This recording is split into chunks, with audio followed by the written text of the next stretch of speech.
Bursting their banks and inundating towns, more rivers across Central Europe have been unable to deal with a deadly deluge of heavy rain from the worst flooding in at least 2 decades.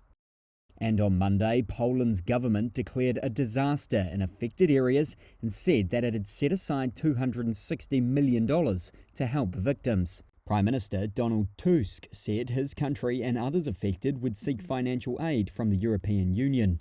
The southern Polish town of Kłodzko was still inundated with water on Monday after border areas between the Czech Republic and Poland were hit hard over the weekend. Surging water levels collapsed some bridges, forced evacuations and left a trail of destruction.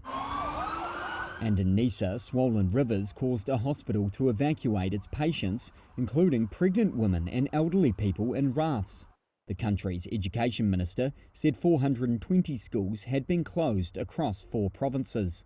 Water levels in some parts of Poland were not expected to peak until Wednesday.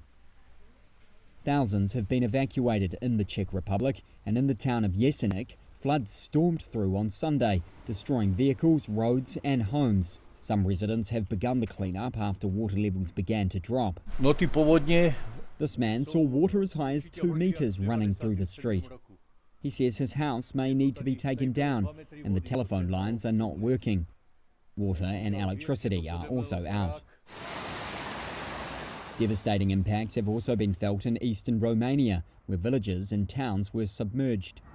Countries along the Danube River, including Slovakia and Hungary, were also on watch as levels were expected to rise.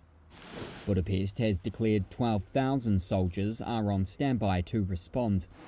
In Austria, the levels of rivers and reservoirs fell overnight as rain eased, but officials were bracing for a second wave as heavier rain was expected.